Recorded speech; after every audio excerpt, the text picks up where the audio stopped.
Hello everyone, I'm Vern from Trees for Tomorrow. I'm an educator and naturalist here. And our topic for today is survival.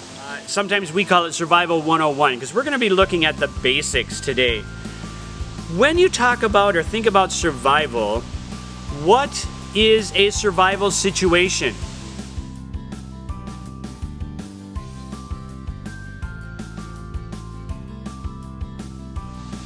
It's a time when something happens that was unplanned that is very oftentimes life-threatening. Examples of that might be the kids' stories of My Side of the Mountain, where the main character actually on purpose goes out and lives in the woods for a year, and he's got to make sure he's got everything that he needs to survive. He's got to make his shelter, gather his food, keep himself warm, etc. Another great book that kids might read is the story Hatchet. And again, in that book, the main character, he's in an airplane, he's flying to visit his father in northern Canada. The plane crashes. Now what's he going to do? He has to, again, find all of those necessities, those necessary things to survive, or simply give it up. For our adult viewers, you may have seen the movie 127 Hours. In that movie, the main character went out for the morning and he was in a place where he knew he had been before. He starts to climb, an accident happens that traps his hand. He has to figure out what to do in order to get himself to safety. Another example might be the movie The Mountain Between Us. Again, the two main characters in that, on a flight, plane crashes. They have to figure out what to do. And by doing that, by thinking about it, by working through it, will they survive? Will they not? I don't want to spoil the movie. So one of the elements of survival is what is commonly called the rule of three. The rule of three says that if you go longer than 3, and we give them time periods like seconds, minutes, hours, days, and so forth, what should you not go without for longer than 3 of those periods that will help you to survive? Well, let's take a look at that longest period. What can you not go without for 3 weeks that will help you? Food. Now, our bodies have enough fat supplies and muscles that we can last for approximately, and again, these are averages, but approximately 3 weeks without really needing food. You might not look as pretty as you do now, but you are able to survive. The next one is days. 3 days. What do we think we need in that 3-day period? If you said water, you are right. Dehydration sets in, and what that affects is all of your internal organs. If you've ever gone without water on a really hot day, for example, you know that you kind of feel nauseous, you might feel dizzy, you're maybe not as quick to react as possible, but water for 3 days. The next one is 3 hours. What can we not go without for 3 hours? And that would be shelter or warmth. Shelter from the sun if you're out in the hot sun, or if you're in the winter, maybe it's that warmth idea. And we'll talk in a little while about making that shelter that will help us to protect us, to ward off temperature, water, rain, weather conditions. The next unit is 3 minutes. What do we need in 3 minutes?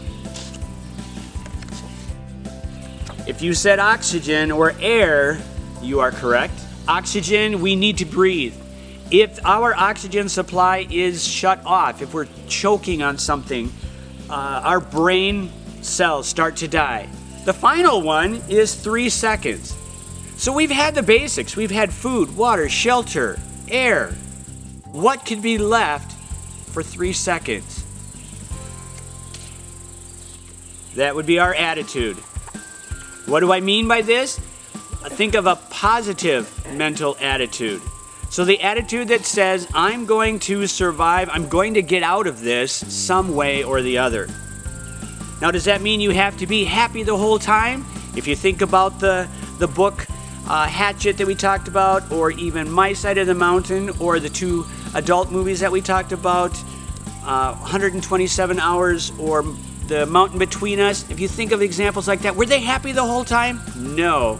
But they knew that they were going to get out of it. They put it in their mind to make the best of the situation. Another acronym, or another way to approach a survival situation, is with the acronym STOP. Now, the letters in STOP have certain meanings, certain importances. So when you think of the word STOP, S-T-O-P, you look at the first letter S. And what does that mean, or what should happen? That's where you would sit down and reflect on what just happened. Where am I? What's around me? So just sit down. The adrenaline that is going to be just pouring through your body, you need to relax. You need to figure it out. The next letter is T, and that is think. What happened? But what do I have available to me? What was in my backpack? What's around me? Do I have sticks? Do I have fire materials? Do I have water? What's there? So what can I use? What's available? In those movies that I suggested, they looked at their planes and found some instruments, or found some materials from the plane that they could use as a shelter. They found materials that they could burn to keep warm, etc. So, T, think about the situation. What do you think O stands for? Let me tell you. O is your options. What can I do? Do I stay in this location, or do I try to move away? Do I try to go for safety? Do I try to find my way out if you're in like the back country? What am I going to do? What are my options? What can I use, right? P stands for plan. You've looked at your options. Now you're going to make a plan, and you're going to stick by that plan. Whether it's a good plan or a bad plan, find your plan, carry out that plan. So remember, STOP. S-T-O-P.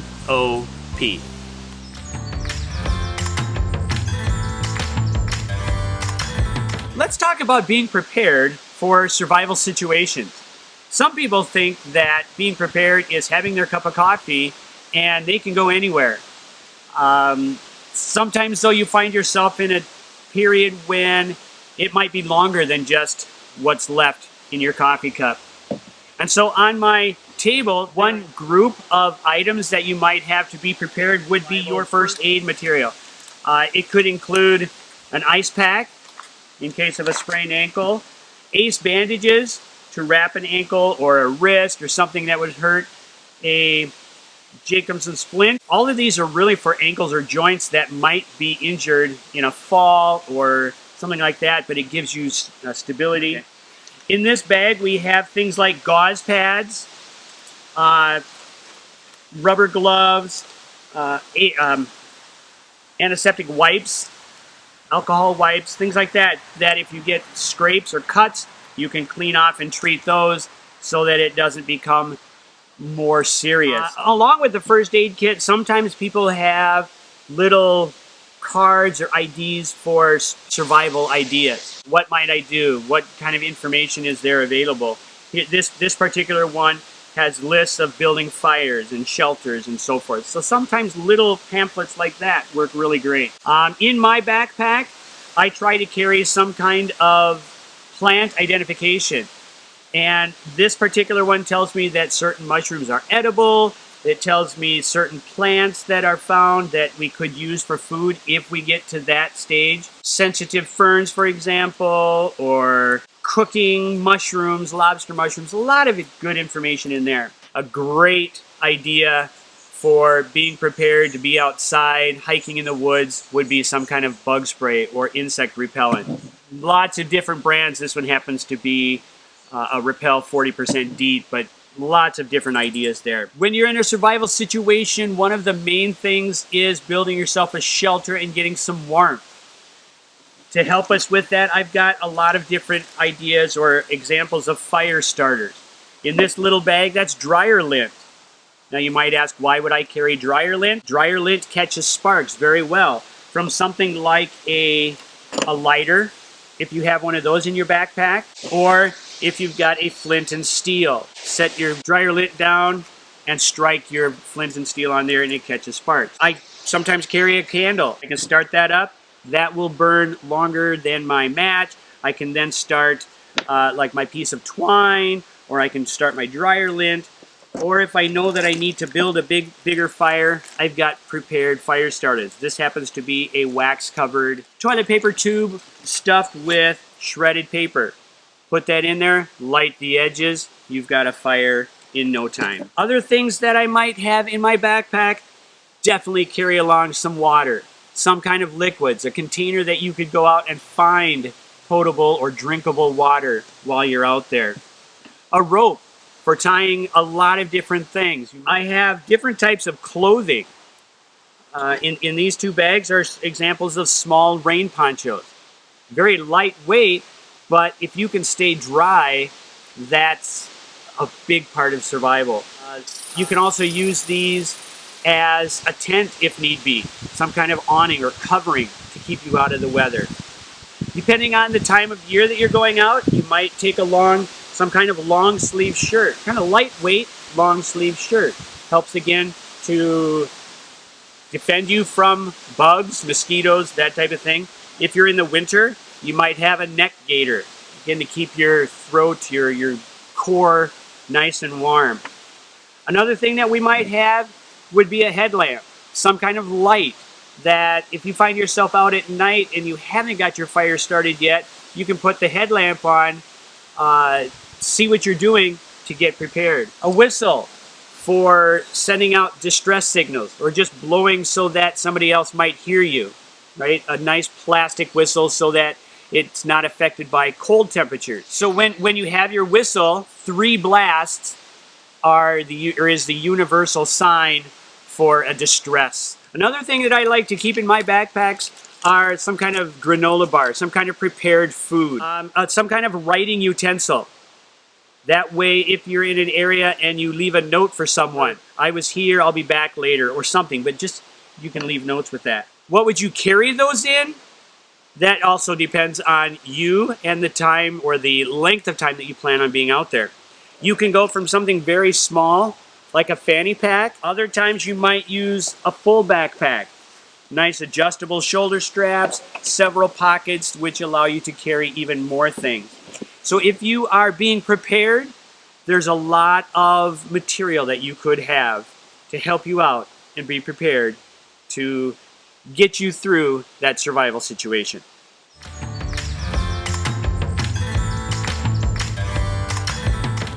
So here we are. We're going to build a shelter. Now, shelters can take many different forms. Some very basic ones that would be maybe start out with what's called a lean-to. Some of the materials that really help us out would be some rope, a tarp of some sort. But let's say you don't have those with you and all you've got is your rain poncho or your heating blanket, something that's going to shed water. Those are usable also. So here we go. We're going to try to use rope and a small tarp to build us a lean-to type shelter. The first thing we want to do is find a couple of trees. Behind me, I've picked these two. Right? They're only about 5.5, maybe 6 feet apart, which will work really well. And we start by just tying some kind of a knot around it. Knots come in all different forms, for different purposes. I'm going to be using a simple square knot on one end, tighten it up there really nice and tight, and I'm going to bring my rope around the other side make it fairly taut. You can see that there's a little bit of tension in there. Tie a knot on the other side. I'm going to use like a half hitch. So again, there's different types of knots for different purposes. Some work better in different applications. So once you have your rope taut or tight, you're going to simply just drape the tarp over the top of it with some of your excess rope. Simply attach it to the top, tie it together, and then take the back side of your tarp and stake it to the ground. Now what I've done back here is just found some different sticks, poking those sticks into the ground just to hold my back corners, right? And there you have a basic lean-to which will shelter or shed the water off you. It should block the wind. So that's the start of protection.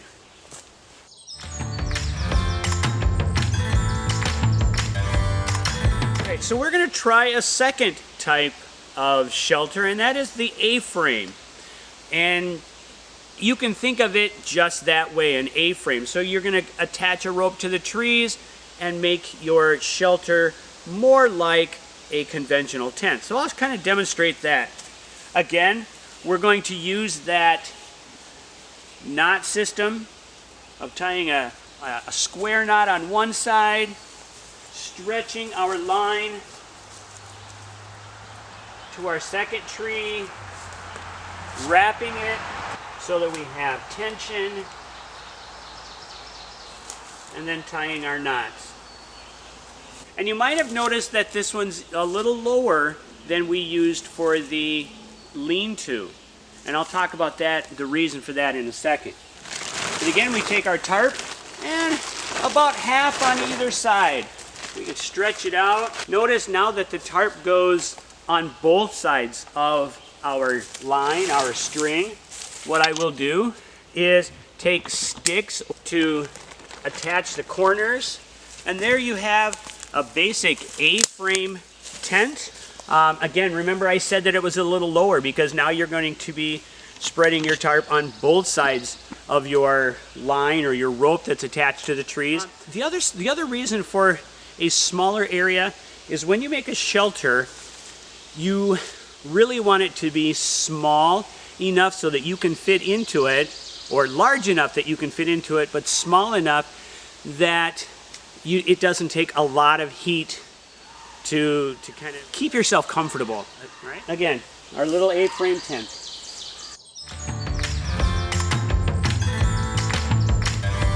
So we're going to attempt to build a more permanent emergency shelter. Now you remember the A-frame and the lean-to that we built before using a tarp. Well, this time I don't have a tarp. So what can I use? First of all, I'm going to look around. I'm going to use that. Remember, stop. I'm going to think about, I'm going to sit down, think about what happened, right? I'm going to look at my options. What do I have here? Well, I have a nice structure here that I can use as one of my main beams. The ground looks pretty soft, so it's going to be maybe not as rough or uncomfortable to use. I look up above. I don't see any what we might call widowmakers or hanging branches, dangerous situations, and so on. What else do I have? Well, let's look in my backpack. Remember, we've got these supplies. Here's some rope. I've got a rain poncho. I'm hoping that this is just short term, and I'm not going to use the rain poncho as a water barrier. I'm going to use my rope, and I'm going to look for things around me. Let's start building. Notice I have my beginning of a structure, my main beam, and some ribs on there. I'm going to proceed to put balsam fir branches on it, and we're going to kind of weave them together or put them together in a, like if you think of a roof shingle, how the bottom or the top sheds water. It allows water to go off the top. So here we go.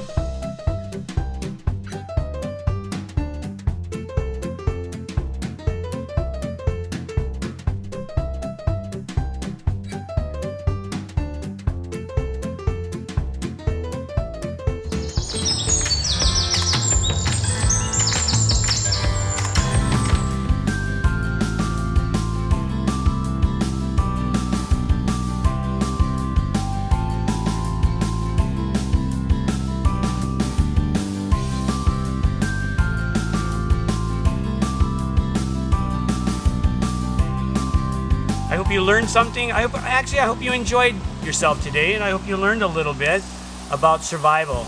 Because remember, being prepared can mean the difference between life and death in a survival situation.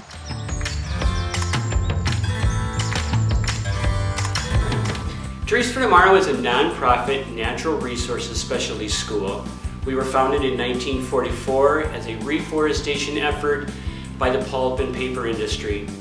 Today our focus is about educating the next generation about sustainability and our role as stewards of our natural resources.